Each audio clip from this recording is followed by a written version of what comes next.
이 시간 다 함께 일어나셔서 열왕기하 13장 말씀을 보겠습니다. 열왕기하 13장입니다. 본문이 조금 길지만 이해를 위해서 다 읽도록 하겠습니다. 열왕기하 13장 1절부터 끝절까지 저와 여러분들이 한 절씩 교독하겠습니다. 유다의 왕 아하시아의 아들 요아스의 제23년에 예후의 아들 여호아하스가 사마리아에서 이스라엘 왕이 되어 17년간 다스리며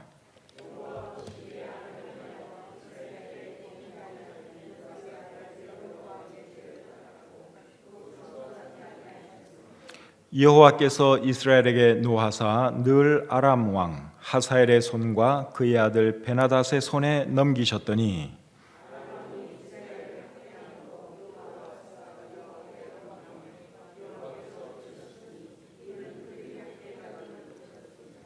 여호와께서 이에 구원자를 이스라엘에게 주심에 이스라엘 자손이 아람 사람의 손에서 벗어나 전과 같이 자기 장막에 거하였으나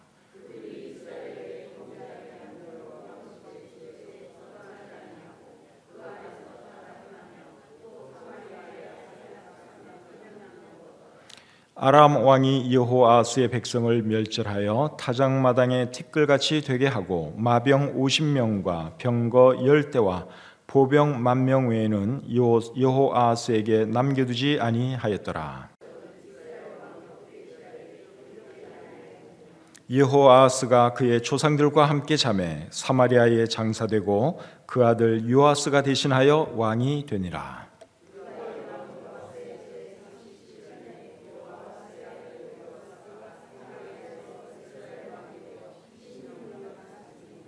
여호와께서 보시기에 악을 행하여 이스라엘에게 범죄하게 한 느밧의 아들 여로보암의 모든 죄에서 떠나지 아니하고 그 가운데 행하였더라.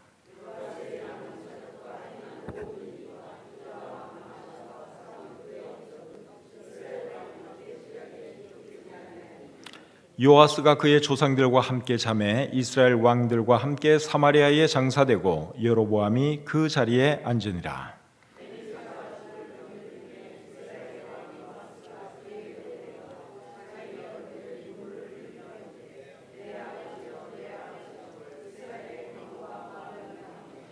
엘리사가 그에게 이르되 활과 화살들을 가져오소서 하는지라. 활과 화살들을 그에게 가져오매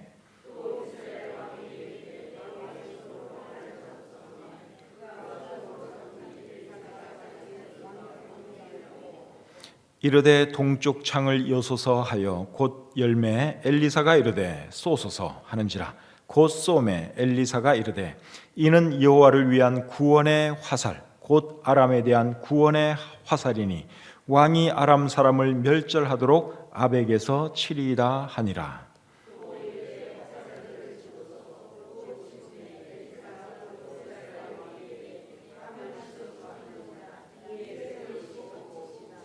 하나님의 사람이 노하여 이르되 왕이 대여섯 번을 칠 것이니이다. 그리하였다면 왕이 아람을 진멸하기까지 쳤으리이다. 그런즉 이제는 왕이 아람을 3번만 치리이다 하니라.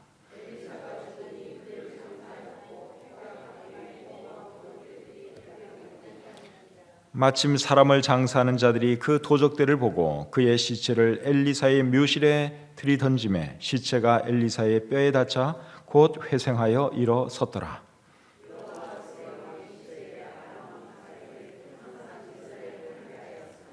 여호와께서 아브라함과 이삭과 야곱과 더불어 세우신 언약 때문에 이스라엘에게 은혜를 베풀며 그들을 불쌍히 여기시며 돌보사 멸하기를 즐겨하지 아니하시고 이때까지 자기 앞에서 쫓아내지 아니하셨더라.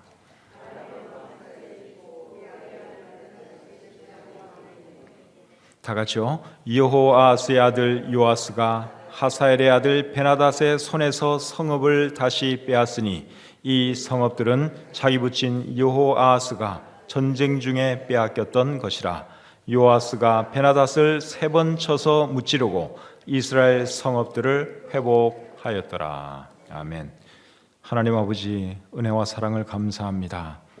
오늘도 주님 은혜 가운데 하루 생활 잘 마치게 해주시고 또 수요 예배를 기억하고 저희들 이곳에 불러주시고 하나님을 예배하도록 해주셔서 감사합니다. 이런저런 사정 때문에 참석하지 못한 분들도 많이 계시지만 그래도 저희들에게 시간을 허락해 주시고 모든 여건을 허락해 주시고 무엇보다도 나올 수 있는 믿음과 열심 주신 것 참 감사합니다. 우리가 드리는 이 예배가 하나님께 상달되게 하시고 또 우리에게도 큰 은혜가 넘치는 복된 시간 되시도록 도와주시옵소서. 다음 시간에는 더 많은 분들이 함께하는 그런 예배가 되게 해 주시옵소서. 부족한 종이 말씀을 전할 때 함께해 주시기를 간절히 원하오며 예수님의 이름으로 기도드립니다. 아멘. 자리에 앉겠습니다. 우리가 본문으로 읽은 말씀은 열왕기 하에 있는 말씀이죠. 오늘 이 본문의 말씀을 살펴보기 전에 열왕기 상 그리고 열왕기 하에 대해서 제가 간단하게 말씀을 좀 드리기 원합니다. 열왕기 상과 열왕기 하는 책 제목이 말해주는 것처럼 여러 왕들에 대한 말씀입니다. 어느 왕들에 대한, 어느 나라 왕들에 대한 말씀인가 하면 북이스라엘과 남유다 왕들에 대한 이야기죠. 솔로몬 왕 이후에 이스라엘은 남과 북으로 나라가 나뉘게 됩니다. 그래서 북은 이스라엘이 되고 남은 유다가 됩니다. 그래서 이 열왕기 상하에는 이제 솔로몬 왕 이야기부터 시작해서 나라가 둘로 갈라지는 이야기, 그리고 남과 북의 왕들 이야기, 그리고 북이스라엘이 아시리아에 의해 멸망되는 이야기, 그리고 마지막으로 남유다가 바벨론에 의해서 멸망되는 이야기가 기록되어 있습니다. 역대 상하에도 왕들에 대한 이야기가 기록되어 있는데 열왕기 상하와 역대 상하가 어떤 차이가 있느냐? 열왕기 상하에는 남유다, 북이스라엘 왕들의 얘기가 다 기록되어 있는데 반해서 역대 상하에는 남유다의 왕들 이야기만 기록되어 있습니다. 이것이 열왕기 상하와 역대 상하의 차이점입니다. 열왕기 상하에는 이스라엘 왕들, 유다 왕들 할 것 없이 다 기록이 되어 있고 역대 상하에는 남유다 왕들 이야기만 기록되어 있다. 제가 방금 그렇게 말씀을 드렸습니다. 그래서 역대상에는 다윗 왕 이야기가 기록되어 있고 역대하에는 솔로몬 왕과 이제 그 뒤를 잇는 남유다 왕들의 이야기가 기록되어 있습니다. 그런데 열왕기 상하에는 북이스라엘과 남유다 왕들의 이야기가 이렇게 함께 나오고 있죠. 오늘 우리가 본문을 읽은 열왕기하 13장에는 북이스라엘의 여호아하스 왕과 그리고 요아스 왕에 대해서 기록되어 있습니다. 자, 먼저 여호아하스 왕에 대해서부터 살펴보도록 하겠습니다. 여호아하스 왕은 예후의 아들입니다. 본문 1절을 제가 다시 한번 읽어보겠습니다. 유다의 왕 아하시아의 아들 요아스의 제23년에 예후의 아들 여호아하스가 사마리아에서 이스라엘 왕이 되어 17년간 다스리며, 여기 보니까 이제 여호아하스에 대해서 어떤 말을 하는가 하면 예후의 아들이라고 말씀을 하고 있죠. 예후는 어떤 사람인지 여러분 아십니까? 하나님께서 우상 숭배한 아합의 집안을 멸하시기 위해서 특별히 왕으로 세운 사람이 예후지요. 그래서 이 예후가 하나님의 뜻을 따라서 아합의 모든 집안을 철저하게 멸합니다. 그래서 하나님께서 그에게 상을 내리시는데 어떤 상을 내리는가 하면 예후의 후손 4대가 왕위에 오를 것을 하나님께서 약속해 주셨습니다. 열왕기하 10장 30절에 그런 말씀이 있는데 제가 한번 읽어드리겠습니다. 여호와께서 예후에게 이르시되 네가 나보기에 정직한 일을 행하되 잘 행하여 내 마음에 있는 대로 아합 집에 다 행하였은즉 내 자손이 이스라엘 왕위를 이어 4대를 지내리라 하시니라. 그러니까 예후가 하나님의 뜻을 받들어서 아합 집안을 다 멸했어요. 너무너무 잘했기 때문에 하나님께서는 그의 자손 4대가 왕이 될 것이라고 말씀하고 있습니다. 그래서 이 말씀에 의해서 예후 왕 다음으로 누가 왕이 되는가 하면 예후의 아들 여호아하스가 왕이 됩니다. 그래서 이 여호아하스는 북이스라엘의 왕이 되어 몇 년 동안 통치했는가 하면 오늘 본문 1절에 나오는데 17년간 통치했다고 여기 기록되어 있습니다. 근데 이 사람은 하나님 보시기에 악한 왕이었습니다. 자, 본문 2절을 여러분 또 보겠습니다. 2절입니다. 여호와 보시기에 악을 행하여 이스라엘에게 범죄하게 한 느밧의 아들 여로보암의 죄를 따라가고 거기서 떠나지 아니하였으므로, 여기 보니까 여호아스가 여호와 하나님 보시기에 악을 행했다고 말씀을 하고 있죠. 구체적으로 어떤 악을 행했는가 하면 여로보암의 그 죄를 따라갔다는 것입니다. 여로보암은 북이스라엘의 첫 번째 왕이죠. 근데 이 사람은 왕이 되고 나서 북이스라엘 사람들로 하여금 남유다에 있는 예루살렘에 가지 못하도록 하기 위해서 베델과 단에 황금 송아지를 만들어 놓고, 이것이 너희를 애굽 땅에서 이끌어낸 여호와다, 이제부터는 예루살렘에 가지 말고 이 황금 송아지에게 예배를 드려라, 그런 명령을 내립니다. 이제 이 송아지가 하나님이라는 거예요. 근데 그게 하나님일 수가 없죠. 그냥 하나님 보시기에는 우상 숭배일 뿐입니다. 그렇게 함으로 이제 이스라엘 사람들을 죄악된 길로 이끌어 간 것이죠. 근데 오늘 이 본문에 보니까 여호아스도 그렇게 했다고 여기에 말씀하고 있습니다. 그래서 하나님께서 이제 벌을 내리시는데, 그 벌이 뭔가 하면 아람 사람이 이스라엘을 공격해서 치는 이제 그런 벌을 내리죠. 자, 3절 보겠습니다. 3절. 여호와께서 이스라엘에게 노하사 늘 아람 왕 하사엘의 손과 그의 아들 베나닷의 손에 넘기셨더니, 그래서 하나님께서 이제 이 여호아스 왕이 우상 숭배하니까 괴롭히는 거예요. 아람 사람들을 끌어내 가지고 이스라엘을 공격하게 만들고 괴롭히고 학대하도록 했습니다.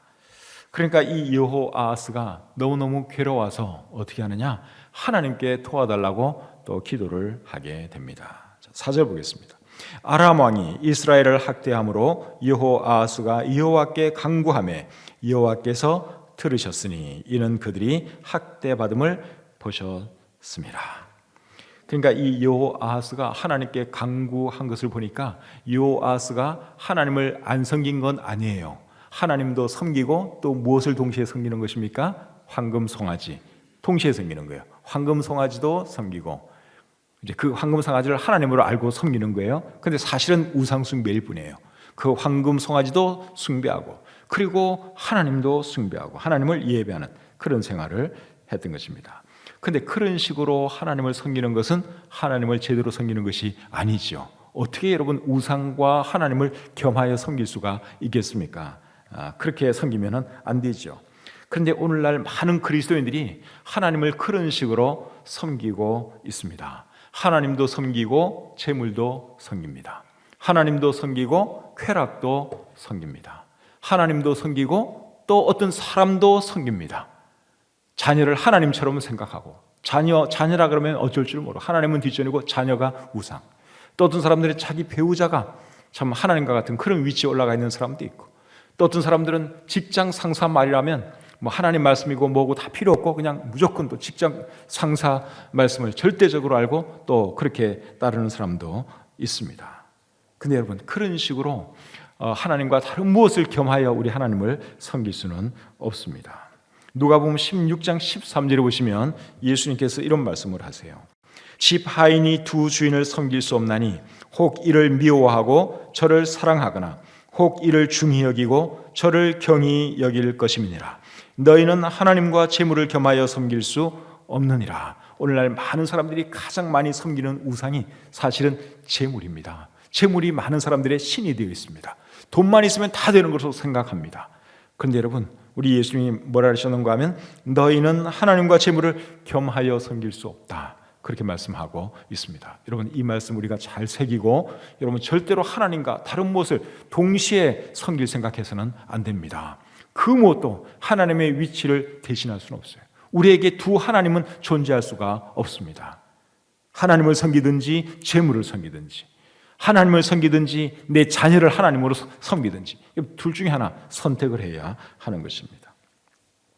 저와 여러분들은 하나님만을 섬기는 그러한 사람들이 다 될 수 있기를 바랍니다.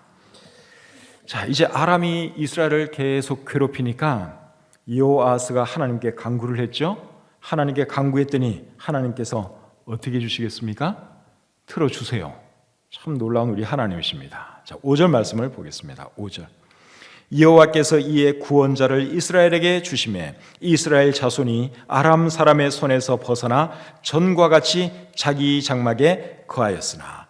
그러니까 하나님께서 그 소리를 들으시고 구원자를 보내주셨다고 말씀하고 있습니다. 그래서 이스라엘을 아람 사람들의 손에서 구원해 주셨다고 여기 기록하고 있습니다. 참 하나님의 은혜가 고맙죠? 예. 하나님을 잘 섬기는 사람도 아닌데 그럼에도 불구하고 하나님은 여호아하스의 간구를 들어주셨다는 사실입니다.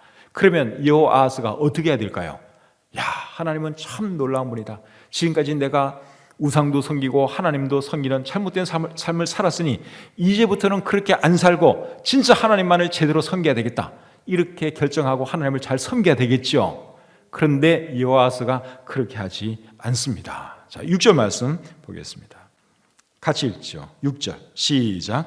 그들이 이스라엘에게 범죄하게 한 여로보암 집의 죄에서 떠나지 아니하고 그 안에서 따라 행하며 또 사마리아에 아세라 목상을 그냥 두었더라. 하나님의 큰 은혜를 입고 참 아람 사람들의 손에서 구원받았으면 하나님만을 잘 섬겨야 되는데 여호아스는 그렇게 하지를 않았어요. 그 전에 하던 것처럼 계속 그 황금 송아지도 섬기고 그리고 우상도 그대로 섬기는 것을 우리 성경이 말씀하고 있습니다. 이런 거 보면 사람이 참 간사하죠. 그런데 이것이 우리의 모습이기도 합니다. 급하고 어렵고 힘들 때는 하나님 살려주세요. 하나님 도와주세요. 이번만 하나님 도와주시면 내가 정말 하나님 잘 섬기겠습니다. 그렇게 하나님께 약속을 해놓고 하나님이 도와주셔서 문제를 해결해 주시고 모든 상황이 정상화되면 어떻게 합니까? 다 잊어먹죠. 그리고 옛날 모습 그대로 살아갑니다. 이게 우리의 모습이에요. 여호아스 왕의 모습일 뿐 아니라 바로 우리의 모습입니다. 그러니까 하나님이 또 어떻게 하신 줄 아세요? 또 하나님이 벌을 내리십니다. 자, 7절 말씀 또 보겠습니다. 아람 왕이 여호아스의 백성을 멸절하여 타작마당에 티끌같이 되게 하고 마병 50명과 병거 10대와 보병 10,000명 외에는 여호아스에게 남겨두지 아니하였더라. 그래서 하나님이 다시 아람 사람들을 통해서 이스라엘을 크게 치셔서 거의 그냥 전멸하다시피 하고 말았습니다. 그럼에도 불구하고 완전히 멸망시키지는 않았죠. 왜 그런 줄 아십니까?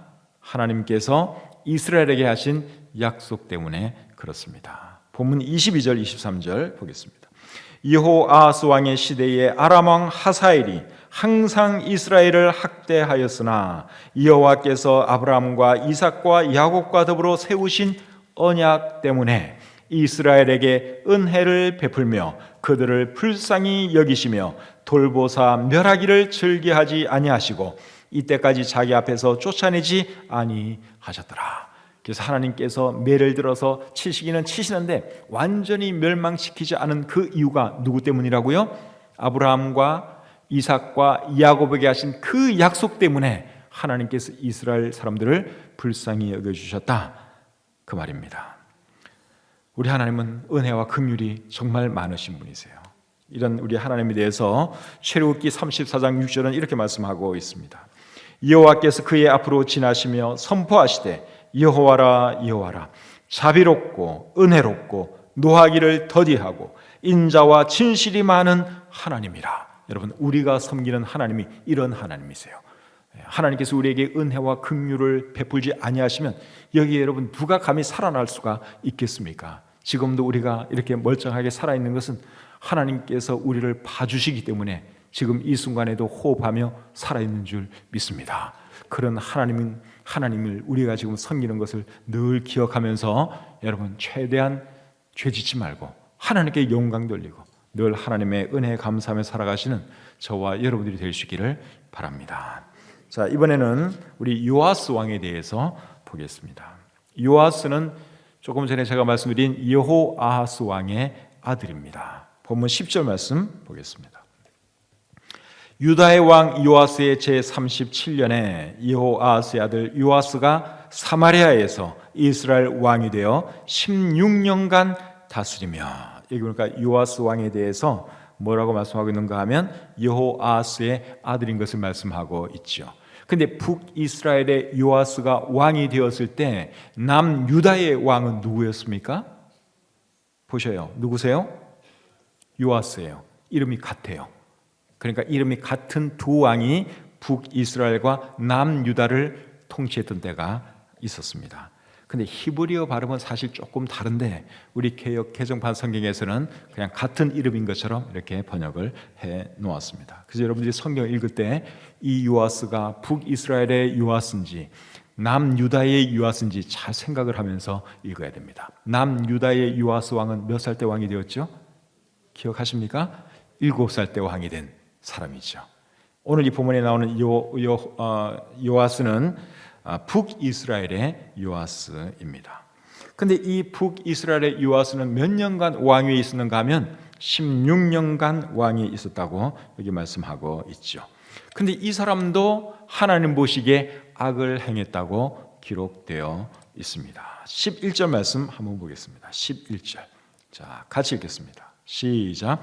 여호와께서 보시기에 악을 행하여 이스라엘에게 범죄하게 한 느밧의 아들 여로보암의 모든 죄에서 떠나지 아니하고 그 가운데 행하였더라. 이 사람도 역시 하나님 보시기에 악을 행했는데 어떤 악을 행했습니까? 여로보암의 모든 죄에서 떠나지 아니하는 그런 악을 행했죠. 그러니까 북이스라엘의 왕들 중에는 여러분 한결같이 다 악을 행하는 그러한 왕들이었습니다. 그 어느 왕 하나 제대로 하나님을 온전히 섬긴 그런 왕이 없습니다. 그 중에 조금 나았던 왕이 사실은 예후예요. 근데 이 사람도 다른 우상들은 다 멸했는데 이 여로보암의 그 죄에서는 떠나지 않았다고 우리 성경에 기록되어 있습니다. 그래서 북이스라엘의 모든 왕들은 다 하나님 보시기에 악을 행하는 그러한 왕들이었습니다. 그래서 이런 것을 보면 이 부모님들이 정말 자녀들 앞에서 행동을 잘해야 될 것 같습니다. 오늘 이 본문에서 요아스가 아버지가 한 그대로 그리고 할아버지가 한 그대로 이 여로보암의 죄에서 벗어나지를 못했는데 이런 것이 다 결국은 어떤 그 영향이 있지 않겠습니까? 그래서 여러분 반드시 자식들이 부모를 그대로 닮는 건 아니에요. 부모가 우상 숭배를 해도 또 자식 때 가서는 하나님 잘 섬기는 그런 사람도 있기는 있어요. 우리 성경에도 왕들 중에도 그런 왕들이 있기는 있어요. 근데 대체로 보면 그 부모의 영향력에서 크게 벗어나지를 못합니다. 그래서 우리 이 현대인들을 봐도 부모가 신앙생활 잘하는 그런 자녀들을 보면 자녀도 비교적 신앙생활을 잘해요. 근데 부모가 신앙생활 제대로 잘 안 하는 집 보면 자녀들도 또 그렇습니다. 닮아가게 되어 있다는 것이죠. 그래서 이런 것을 생각하면서 우리 부모님 되시는 분들은 정말 자녀들에게 좋은 본을 보여주시기 위해서 노력하시고 그리고 무엇보다도 신앙생활 잘 할 수 있기를 바랍니다. 내가 신앙생활을 잘해야지 내 자식들이 신앙생활 잘할 가능성이 높아지는 거예요. 내가 엉망으로 살아버리면 자녀들도 그렇게 될 확률이 굉장히 높아지는 것이죠. 그래서 우리는 정말 좋은 본 보여주시기를 바라고 무엇보다도 좋은 신앙의 본을 보여주었으면 좋겠습니다. 근데 이 요아스 왕 때 어떤 일이 있는가 하면 엘리사 선지자가 세상을 떠나는 일이 일어납니다. 자, 본문 14절을 같이 보겠습니다. 본문 14절. 자, 같이 읽겠습니다. 시작. 엘리사가 죽을 병이 들매 이스라엘의 왕 요아스가 그에게로 내려와 자기의 얼굴에 눈물을 흘리며 이르되 내 아버지여 내 아버지여 이스라엘의 병거와 마병이여 하매. 자, 엘리사가 지금 세상을 지금 떠나려고 하고 있는데 이분이 누군가 하면 엘리사 선지자는 이미 우리가 잘 아는 분이죠. 근데 이 엘리사 선지자는 오늘 이 본문에 나오는 요아스의 할아버지 예후를 사실은 왕으로 기름 부은 사람이기도 합니다. 열왕기하 9장 1절부터 3절에 보시면 이 엘리사 선지자가 사환을 하나 보내가지고 예후라는 사람에게 기름을 부어라. 그리고 기름 붓자마자 바로 도망치듯 빠져나와라. 그렇게 명령하는 내용이 기록되어 있죠. 생각나시죠? 그래서 이 엘리사 선지자는 요아스의 할아버지 예후에게 기름 부은 사람입니다. 근데 지금은 예후의 손자 요아스가 왕이에요. 그리고 그때 이제 이분이 나이도 많고 병이 들어 지금 이제 주님 나라에 갈 때가 된 것이죠. 근데 이분이 세상을 떠나게 되는데, 세상을 떠나게 되는 그 원인이 뭔가 하면 이분이 죽을 병이 들었다는 것입니다. 14절 여러분 다시 보세요. 엘리사가 죽을 병이 들매. 이때 엘리사 선지자의 나이를 우리가 정확하게 알 수 없지만 제 생각에 한 8, 90대는 되었지 않았을까, 그런 생각이 듭니다. 근데 그 당시에 장수하는 사람들은 뭐 130세까지 살기도 하고 그랬습니다. 그러니까 살려면 얼마든지 더 살 수 있는 나이인데 이분이 죽을 병이 들었기 때문에 지금 죽을 수밖에 없는 그런 상황이 되었다는 것이죠. 여러분, 엘리사 선지자의 스승은 엘리야 선지자죠. 엘리야 선지자는 어떻게 생을 마감하게 됩니까? 죽음을 맛보지 않고 산채로 하늘로 올라감으로 그의 생이 끝나게 됩니다. 그런데 엘리야 선지자의 제자인 엘리사 선지자는 이렇게 나이가 많고, 그러니까 자연스럽게 죽는 것도 아니고 죽을 병에 걸려서 지금 죽음을 바라보게 되었다고 하는 사실이에요. 이제 이런 거 생각하면 참 이해가 안 갑니다. 아니, 다른 사람도 아니고 엘리사가 얼마나 하나님을 사랑하는 사람인데, 얼마나 놀라운 하나님의 사람인데 어떻게 하나님께서 이분의 그 끝을 죽을 병에 걸려서 죽게 할 수가 있는가, 이런 생각을 우리가 해보게 됩니다. 그런데 여러분, 하나님이 하시는 일을 우리가 어떻게 다 이해할 수 있겠습니까? 우리가 다 이해 못해요. 어떤 사람은 참 평안하게 데려가기도 하고, 또 어떤 사람은 정말 좋은 하나님의 사람이었지만 또 힘들게 또 데려가는 사람도 있고, 엘리사처럼 몹쓸 병에, 죽을 병에 걸려서 죽는 사람도 있습니다. 하나님이 하시는 일을 우리가 다 이해 못하지만 우리는 그저 하나님이 하시는 일에 대해서 아멘하고 받아들여야 할 줄 믿습니다. 그게 믿음의 사람이 해야 할 일입니다. 근데 이 엘리사 선지자가 지금 죽을 병에 걸려서 죽어가니까 요아스 왕이 무척 슬퍼합니다. 어느 정도로 슬퍼하는가 하면 그 얼굴에 눈물을 흘릴 정도로 왕이 눈물을 흘릴 정도로 크게 슬퍼했다고 우리 14절에 나와 있죠. 14절 말씀을 다시 보면 중간에 그에게로 내려와 자기의 얼굴에 눈물을 흘리며 이르되 내 아버지여 내 아버지여 이스라엘의 병거와 마병이여. 그러니까 이 요아스 왕은 엘리사 선지자를 무척 사랑하고 존경했던 것 같습니다. 자기 할아버지쯤으로 생각했겠죠. 자기 할아버지를 기름 부어서 왕으로 만든 분이니까 자기 할아버지나 다를 바가 없죠. 그리고 위대한 하나님의 사람이기도 하고, 그래서 사랑하고 존경하는 그런 마음이 요아스에게 있었던 것입니다. 무척 슬퍼하니까 엘리사가 요아스에게 어떤 말을 하는가 하면 활과 화살을 가져오라 하는 말을 합니다. 갖다 주었더니 이번에는 왕의 손으로 활을 잡으시오, 그런 말을 해요. 또 그렇게 했더니 엘리사 선지자가 자기 손을 요아스 왕 손 위에 올려놓습니다. 15절 16절 보겠습니다. 엘리사가 그에게 이르되 활과 화살들을 가져오소서 하는지라. 활과 화살들을 그에게 가져오매 또 이스라엘 왕에게 이르되 왕의 손으로 활을 잡으소서 하매 그가 손으로 잡으니 엘리사가 자기 손을 왕의 손 위에 얹고. 그래서 엘리사 선지자가 화살 가지고 오라 그래서 화살을 가져왔고, 또 화살을 손으로 잡으라 그러니까 손으로 잡았죠. 그렇게 했더니 엘리사 선지자가 그 왕의 손 위에 자기의 손을 이렇게 포개해서 올려 놓았다는 것입니다. 여러분, 그렇게 한 의미가 뭐겠어요?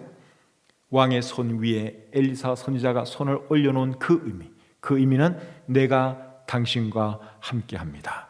내가 섬기는 하나님이 당신과 함께 하실 것입니다. 그러한 의미죠. 그러고 나서는 엘리사가 또 뭐라고 말을 하는가 하면 동쪽 창문을 열라고 말합니다.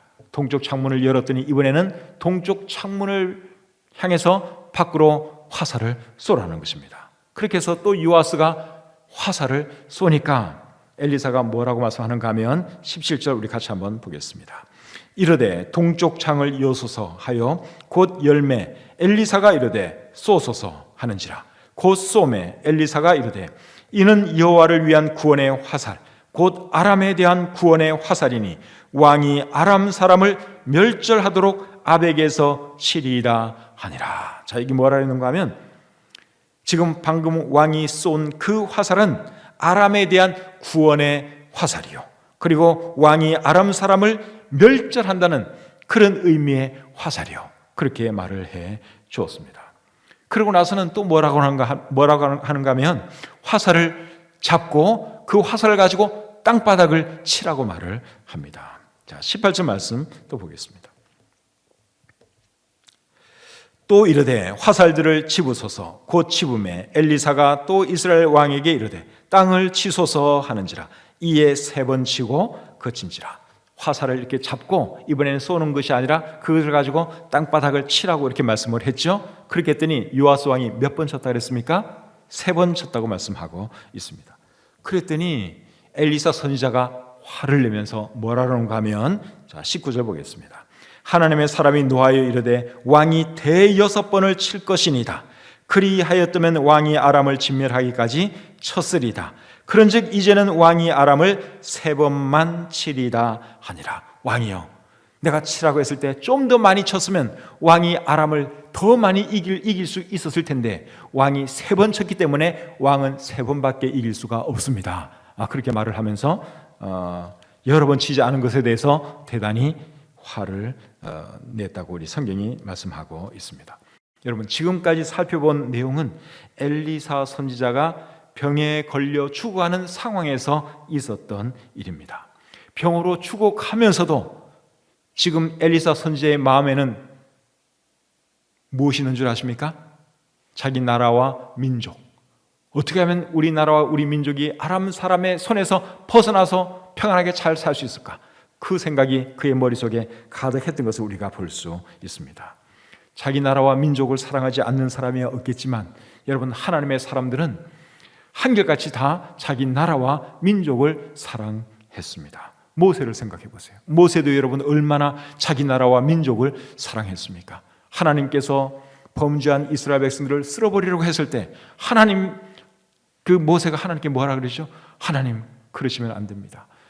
불쌍히 여기시고 이 나라 이 민족을 굽어 살펴주시옵소서, 멸하지 마십시오. 그러면서 자기 나라와 민족을 위해서 중보 기도하죠. 모르드게와 에스더, 이런 분들도 여러분 믿음도 좋았지만 정말 나라와 민족을 사랑했던 그러한 사람이었습니다. 다니엘도 마찬가지예요. 믿음의 사람인 동시에 이분은 또한 애국자이기도 했습니다. 그래서 매일 하루에 3번씩 자기의 조국 예루살렘을 향해서 하나님께 기도했다고 우리 성경이 기록하고 있습니다. 사도 바울도 자기 민족과 나라를 정말 사랑한 사람이었죠. 하나님, 내가 차라리 멸망당하는 것이 낫지 내 형제, 내 골육, 내 민족이 멸망당하는 것 제가 볼 수가 없습니다. 차라리 저를 멸하시고 내 민족을 구원해 주십시오. 그것이 여러분 사도 바울이 하나님께 드렸던 기도입니다. 우리나라 역사 가운데서도 3.1운동에 앞장섰던 민족 대표 33인도 여러분 그 중에 상당수가 예수 믿는 사람이었다는 거 여러분 알고 계시죠? 33인의 민족 대표 중에서 16명이 기독교인이었습니다. 지금도 나라에 어려움이 있으면 나라를 위해서 제일 열심히 기도하는 사람들이 누군 줄 아십니까? 예수 믿는 사람들이죠. 기독교인들입니다. 그래서 우리도 우리 나라와 민족을 사랑하는 그러한 사람들이 되어야 할 줄 믿습니다. 하나님이 사랑하면 여러분 하나님이 사랑하시는 이 나라와 이 민족도 사랑하게 되어 있습니다. 나라와 민족을 사랑하는 최고의 방법은 뭔가 하면 이 나라, 이 민족에게 하나님 말씀을 증거하고 예수 그리스도의 복음을 전하는 것입니다. 그렇게 해서 이 나라에 하나님 믿는 사람들이 많아지면 하나님은 이 나라를 축복해 주실 수밖에 없어요. 그래서 우리가 정말 애국하는 길이 뭔가 하면 이 나라를 복음화시키는 것, 우리 이웃 사람들에게 복음 전해서 구원받게 만드는 것, 이것이 우리가 할 수 있는 여러분 최고의 애국이라고 하는 것을 아시고 더 복음 전도에 힘쓰는 저와 여러분들이 될 수 있기를 바랍니다. 그 일을 하라고 저와 여러분들의 생명을 지금 이 순간에도 연장해 주시고 우리 교회를 이곳에 세워주신 줄 믿습니다. 그 일을 하면서 살아가시는 저와 여러분들이 될 수 있기를 바랍니다. 근데 여러분, 엘리사 선지자가 요아스에게 화살을 가지고 땅바닥을 치라고 했을 때 왜 좀 더 많이 치지 않고 요아스 왕은 3번만 쳤을까요? 좀 더 많이 쳤으면 엘리사 선지자의 말대로 한 6, 7번 그 이상 쳤으면 더 좋았는데 그렇게 하지 않고 요아스는 딱 3번만 이렇게 내리쳤습니다. 그렇게 한 이유가 뭘까요? 엘리사 선지자의 말을 그냥 건성으로 들은 거예요. 죽어가는 노인네 그냥 한번 하라니까 한번 하자 이런 마음으로 그냥 따라준 것이지 정말 진지하게 그 선지자의 말을 받지를 않았기 때문에 그렇게 한 것입니다. 엘리사 선지자는 지금 요아스 왕의 손에 들려있는 그 화살이 어떤 화살인지 이미 설명을 해 주었어요. 17절에 보면 아람에 대한 구원의 화살이고 아람 사람을 멸절시킬 화살인 것을 이미 말해 주었습니다. 그렇게 말을 해주고 나서 이제 화살을 들고 땅을 치라고 했으면은 뭔가 사람이 좀 센스가 있어야 될 거 아닙니까? 그러면 세게 여러 번 쳐야 되는데 그냥 엘리사 선지자의 말을 건성으로 듣다 보니까 그냥 대충 한 3번 치고 그쳤던 것이죠.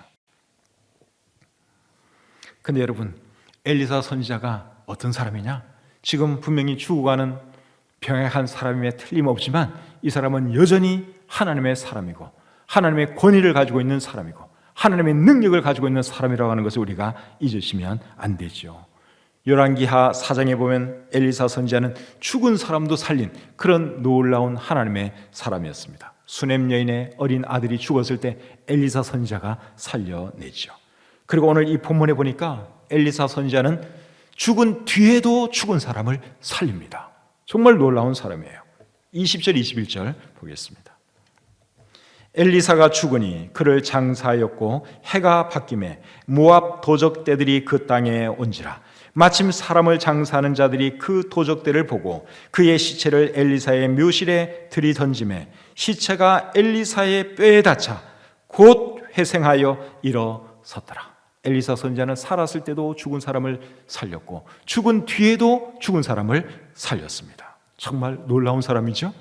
근데 이것은 뭐 엘리사가 놀라운 사람이기 때문에 그런 것은 아니고 또 뭐 엘리사의 뼈에 뭐 특별한 어떤 효능이 있어서 그런 것이 아니고 하나님께서 엘리사가 얼마나 대단한 사람이었는가 하는 것을 보여주기 위해서 이제 이런 놀라운 기적이 일어나게 한 것입니다.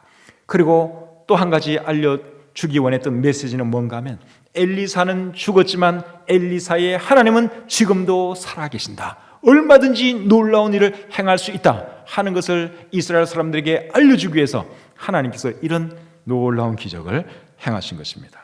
그런데 요아스 왕은 엘리사 선지자를 그냥 죽어가는 한 노인 그 정도로만 생각을 했습니다. 그리고 엘리사가 섬겼던 하나님에 대해서도 별 관심이 없었습니다. 그러니까 한 3번 정도 치고 말았던 것이죠. 그래서 결국 어떻게 되느냐? 아람을 더 여러 번 이길 수 있었음에도 불구하고 딱 3번만 이깁니다. 25절 보겠습니다. 본문 25절.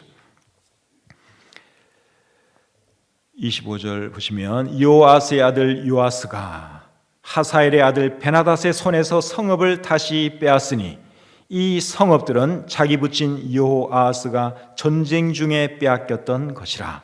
요아스가 베나닷을 3번 쳐서 무찌르고 이스라엘 성읍들을 회복하였더라. 몇 번 쳐서 무찔렀다고요? 3번 쳐서 무찔렀다고 말씀하고 있습니다. 그리고 잃어버렸던 그 땅들 다시 뺏었다. 그렇게 기록을 하고 있어요. 근데 더 많이 쳤으면 완전히 아람을 진멸했을 텐데 그렇게까지 하지는 못했다는 것이죠. 3번 이긴 것도 대단하기는 대단한 거죠. 그런데 엘리사가 화살로 땅을 치라고 했을 때 좀 더 많이 쳤으면 완전히 진멸시키는 건데 그렇게 하지는 못했습니다. 여러분, 이 이야기를 통해서 우리가 배울 수 있는 교훈이 뭘까요? 하나님의 사람이 하나님의 말씀을 근거로 말을 하면 신중하게 들을 줄 알아야 한다 하는 교훈을 우리가 배울 수 있습니다. 그리고 눈에 보이지는 않지만 하나님의 능력을 우리는 미리 볼 줄 아는 그런 사람이 되어야 한다 하는 교훈 우리가 배울 수 있습니다. 그렇게 되려면 어떤 사람이 되어야 할까요? 하나님을 잘 섬기는 사람이 되어야죠. 하나님을 잘 섬기는 사람이 하나님의 말씀도 경청해서 듣는 것이고 하나님의 능력도 미리 볼 줄 압니다. 그런데 하나님을 제대로 섬기지 않는 사람은 하나님 말씀에 대해서 경청하는 자세도 없고 하나님의 능력에 대해서도 전혀 관심이 없습니다. 그러면 여러분 이런 요아스 같은 사람 되는 것입니다. 그래서 우리는 요아스 같은 사람 되지 마시고 정말 하나님의 말씀을 귀 기울여 들을 줄 아는 그런 사람이 되어야 되고 또 그런 사람이 되기 위해서는 하나님을 잘 섬기는 사람이 되어야 한다 하는 것 여러분 잊지 마시기를 바랍니다. 오늘은 북이스라엘의 두 왕 여호아하스와 요아스 왕에 대해서 살펴보았습니다. 이 두 사람은 하나님을 전혀 안 섬겼던 그런 사람들이 아닙니다. 하나님도 섬기고 또 우상도 섬기고 그랬던 사람들이 이 사람들이에요. 그런데 그렇게 섬기는 것은 하나님을 제대로 섬기는 것이 아니다 하는 거죠. 오늘날 많은 사람들이 그런 식으로 하나님을 섬깁니다. 교회 안에 그런 식으로 하나님을 섬기는 사람들이 얼마나 많은지 몰라요. 하나님도 섬기고 재물도 섬깁니다. 하나님도 섬기고 쾌락도 섬깁니다. 하나님도 섬기고 어떤 사람도 하나님처럼 떠받들며 삽니다. 그런데 우리 하나님은 그런 거 정말 좋아하지 않습니다. 하나님을 섬기든지 다른 무엇을 섬기든지 확실한 것을 원하세요. 저와 여러분들은 여호수아처럼 오직 하나님을 섬기는 그런 믿음의 사람들이 다 되시기를 우리 주님의 이름으로 축복합니다. 축복합니다.